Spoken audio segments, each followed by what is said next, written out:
irmãs, que a paz e a misericórdia de Deus esteja com você e os seus.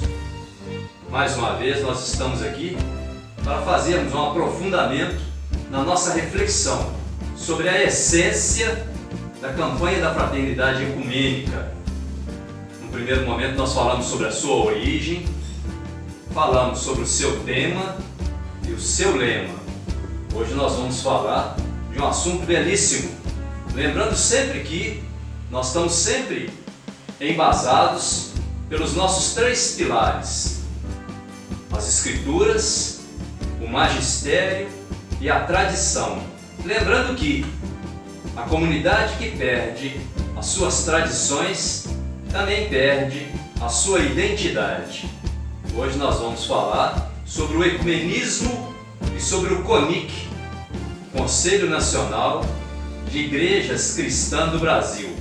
Pois bem, o ecumenismo é a proclamação da mesma fé, do mesmo batismo e do mesmo Cristo, vivida em pessoas ou grupos diferentes. É a busca da unidade para caminhar em direção ao mesmo objetivo, ao reino de Deus. Para um perfeito ecumenismo, há a necessidade do desapego às minhas verdades, minha arrogância e ao meu rito. Será necessário livrar-se do orgulho, da intolerância, da vaidade eclesial e pessoal, a ignorância religiosa, superficialidade na própria fé. Ecumenismo não é uma única confissão religiosa, não é um instrumento de discórdia e divisões, mas uma identificação daquilo que é comum a todos os grupos e assim traçar um caminho juntos. Sejamos um só corpo, cuja cabeça seja Cristo. Ser ecumênico é transformar esse mundo em um mundo de Deus, é caminhar em direção ao outro, mesmo na diversidade, como em vários momentos no início do cristianismo. Ecumenismo é um termo que, nas suas origens, significava exclusivamente geográfico e político. No Novo Testamento, além de ter o significado geográfico e político, passa a ter o sentido espiritual e cultural, tendo assim uma abrangência de todas as dimensões da existência humana. Ecumenismo não é a união em uma única igreja, em uma única forma institucional. Ecumenismo é, acima de tudo, a afirmação e reconhecimento da diversidade de dons e ministérios concedidos por Deus ao seu povo. Portanto, ecumenismo é a busca e vivência da unidade na diversidade. Ecumenismo e evangelho são tarefas de homens e mulheres livres, desapegados a fórmulas prontas, documentos e ritos mágicos e impregnados com um verdadeiro sentido cristão, o amor. Sendo assim, conseguiremos fazer que os ritos e tantos outros meios sejam verdadeiramente meios para alcançarmos o nosso objetivo. Somente como amigos de Deus, ó Teófilo, conseguiremos ser membros de uma grande família, amigos e irmãos ecumênicos, na ação, nas palavras, nas orações, em busca de um ideal comum, o reino de Deus. Para falar sobre ecumenismo e o CONIC, hoje contamos com a presença e a palavra do nosso irmão Diácono Rui. Pronto.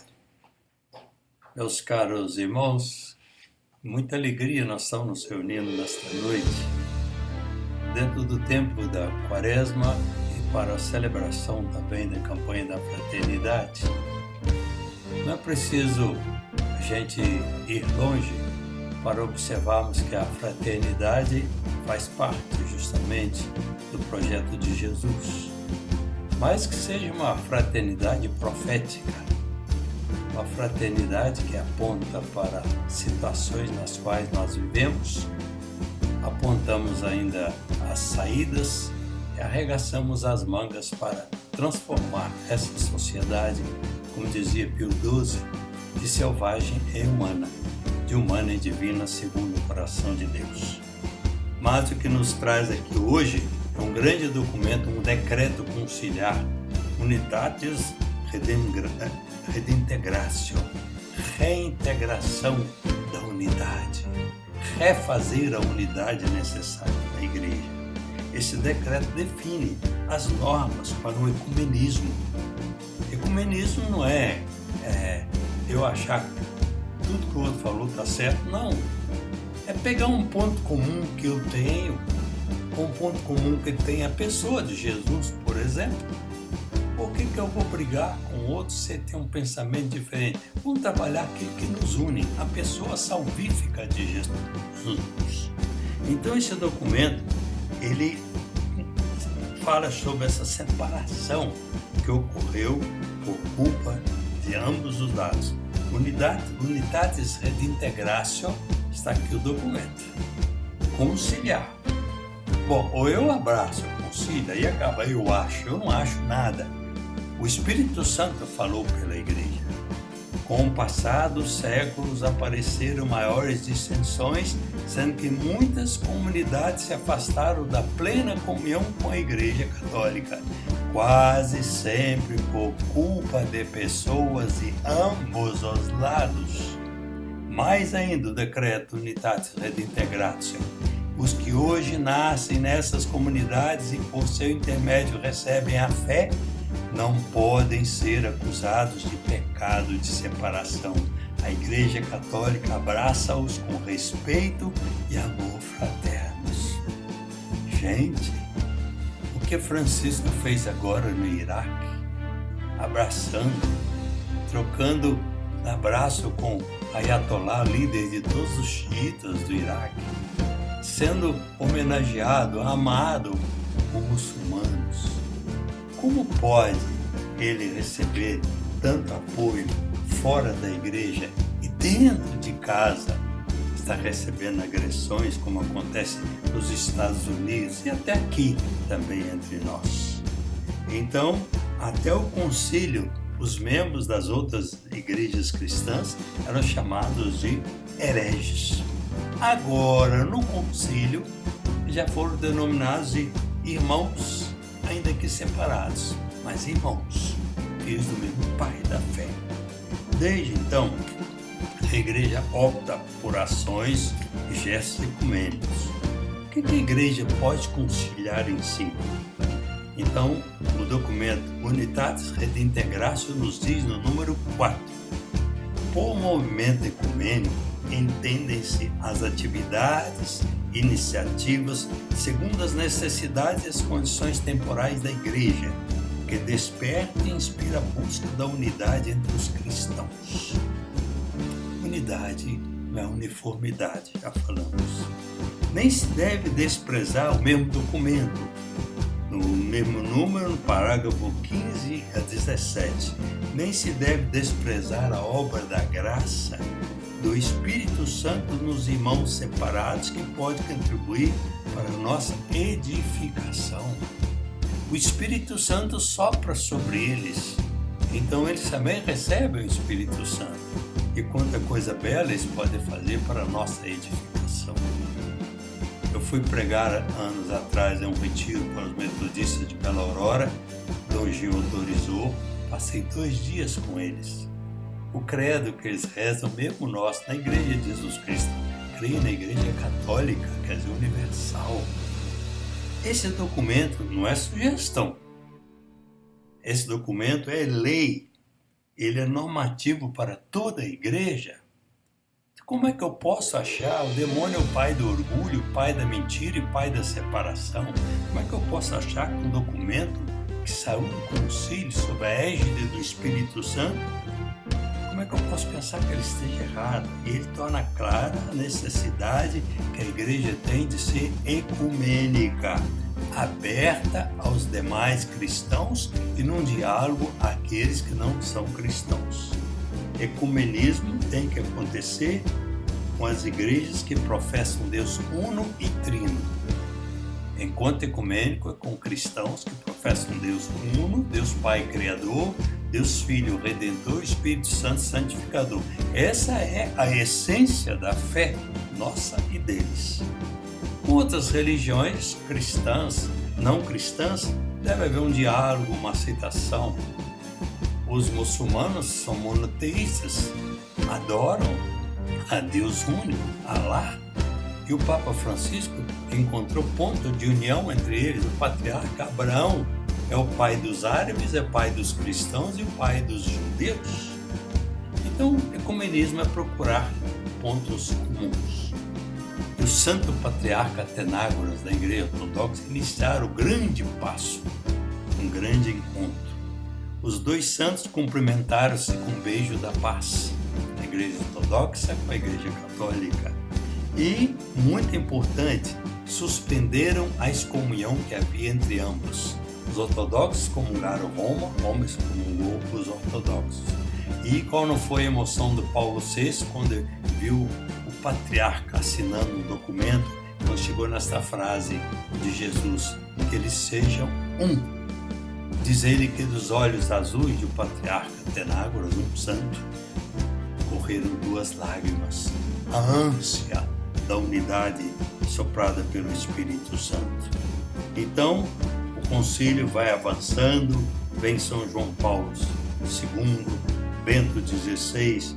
Quem não se lembra do Papa Bento entrando descalço na Mesquita Azul em Istambul, né? O Papa Bento XVI celebrando na Abadilha de Westminster, em Londres, com os anglicanos, dando a bênção ao primaz anglicano e o primaz anglicano abençoando Bento XVI. Isso tudo é ecumenismo. Os avanços são muitos. Agora houve um avanço maior ainda. Antes eram hereges, irmãos separados, agora já comunidades cristãs. Quem usa esse termo? São João Paulo II e o Bento XVI. Nenhum espírito de pouco vai falar que os dois são avançados demais. Eles são avançados sim, no amor, na misericórdia, na propagação do Evangelho. Agora, eles então já tratam de outro esquema. O primeiro, João Paulo II, em duas cartas encíclicas lindas, ele então, movido por uma santa ousadia, ele se expressou na sua encíclica Ut Unum Sint, que eles sejam um, do Evangelho de João, e também Eclésia de Eucaristia. Então, da Eucaristia, a abertura do ecumenismo no Brasil, no mundo, na Europa já tem uma comunidade mundial de igrejas cristãs, da qual a igreja participa como assim convidada. E aqui no Brasil começou no Sul, no Rio Grande do Sul, a Igreja Evangélica e Confissão Luterana, que começou num diálogo com a CNBB para justamente estabelecer a criação do CONIC. E foi criado o CONIC, né? O CONIC, então, na década de 80, dele fazem parte a Igreja Católica, a Igreja Evangélica de Confissão Luterana, a Igreja Anglicana, a Igreja Ortodoxa, um ramo saiu do CONIC agora, mas o outro permanece. E a Igreja Metodista e, por último, a Aliança Batista Brasileira e alguns representantes de algumas comunidades eclesiais aí. Isso é o CONIC, Conselho Nacional de Igrejas Cristãs. E que justamente nós partilhamos o que temos em comum. Início também na campanha da fraternidade, o diácono João Roberto já trabalhou com vocês. Aí começou na diocese, na cidade de Natal, Rio Grande do Norte. Adivinhem quem era o bispo? Dom Eugênio Salles. Desde a década de 50 já trabalhava na Caritas, obra de caridade. E no ano de 2000 estabeleceram com o CONIC que ela seria de 5 em 5 anos ecumênica. A CNBB, em consonância com o Espírito Santo de Deus e o Espírito do Vaticano e os anseios de muitas igrejas irmãs, estabeleceu então essa campanha da fraternidade ecumênica. Tem sempre um tema e um lema, né? Em 2021, um grande projeto vai de encontro aos anseios de uma igreja encarnada na realidade. Então vamos condenar João Paulo II no México. O que ele disse? O Senhor quer uma igreja no coração do mundo e o mundo no coração da igreja, em Puebla de Los Angeles. Então isso é fundamental, uma igreja encarnada na realidade. Mas o Papa Francisco também tem falado que nós temos que derrubar muros, em vez de, então, rompimentos, derrubar muros que nos separam. Então isso é fundamental, isso está em plena comunhão. Qual o tema? Fraternidade e diálogo, compromisso de amor. E daquilo, Cristo é nossa paz, do que era dividido, e fez uma unidade. Pois bem, o que se deseja? Deseja-se construir com a campanha da fraternidade aquilo que está em Atos dos Apóstolos, capítulo 2, versículo 42. É o sinal da igreja que o Senhor quer. Como os cristãos viviam? Fidelidade à doutrina dos apóstolos. Quem me garante essa fidelidade? Cadeira de Pedro e o colégio episcopal em comunhão com ele. Segundo, comunhão fraterna. Apesar das diferenças, vivemos como irmãos. Podemos pensar diferente, mas une-nos a caridade. E fração do pão. Fração do pão tem dois sentidos. Partir o pão material, o agasalho que está com frio, o pão da palavra, o pão eucarístico. Então, isso aí. E, em quarto lugar, oração. Fidelidade, comunhão fraterna, fração do pão e oração. E, aliás, Karl Rahner, um grande teólogo do concílio, fala: neste milênio nós seremos místicos, homens de oração, ou não seremos mais cristãos. Está feito o desafio. Pois bem, né? Cristo é nossa parte, o que era dividido e fez uma unidade. O que se deseja aqui é justamente que a campanha da fraternidade não pode ser encerrada. Eu coordenei na Arquidiocese muitos anos, tempo do Eurico, a campanha da fraternidade. E eu não gostava quando é um encerramento, não pode encerrar. O projeto da campanha da fraternidade é a nossa vida de igreja enquanto nós respirarmos. É justamente isso aí. Fraternidade, diálogo, compromisso de amor, isso é para sempre. Até na outra vida vai prevalecer a caridade. Então, ela tem essa coleta de Domingo de Ramos, que é o grande gesto concreto. Sua finalidade é atender às necessidades caritativas das dioceses e do CONIC.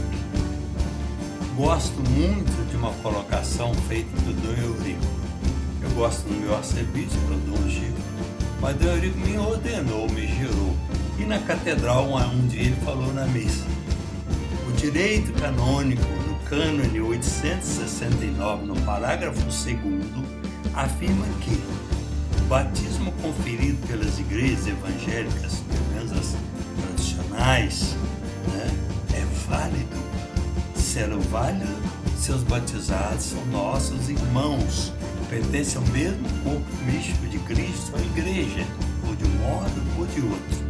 Ecumenismo, termina do Eurico assim: ecumenismo não é colocar todo mundo debaixo do meu guarda-chuva, é trabalhar pontos comuns.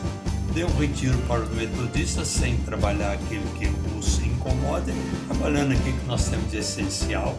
Saí de lá mais rico do que quando entrei, porque aprendi muita coisa de muita gente santa lá. Eu termino, meus irmãos e amados e amadas, com a frase de Santo Agostinho. Essa frase dele Já na época dele, no ano do século IV, norte da África, dissensões, heresias, Santo Agostinho coloca assim: a coisa é o seguinte, naquilo que é acidental tem que haver unidade. Qual é a essência do cristianismo? Padre Bruno Forte, Dom Bruno Forte, hoje isso fala: ai, Deus Pai Criador, Deus Filho Redentor, Espírito Santo Santificador, uma igreja que nasceu da Trindade. Naquilo que é a essência acidental, liberdade, cada um ora de um jeito, então isso é muito importante. Agora, em tudo, caridade, amor. E São Paulo fala: Caritas Christi urget me, caridade de Cristo me impele.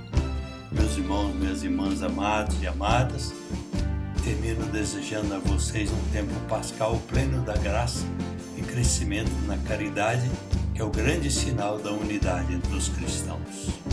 O Senhor Deus Todo-Poderoso voa sobre todos vocês e sua face, lhes dando a paz e alegria.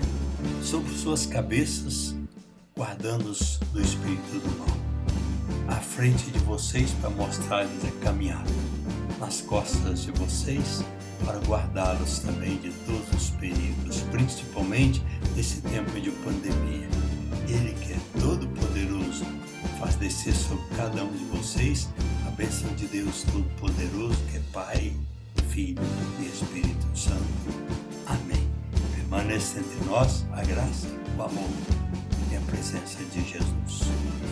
Em nome de Cristo.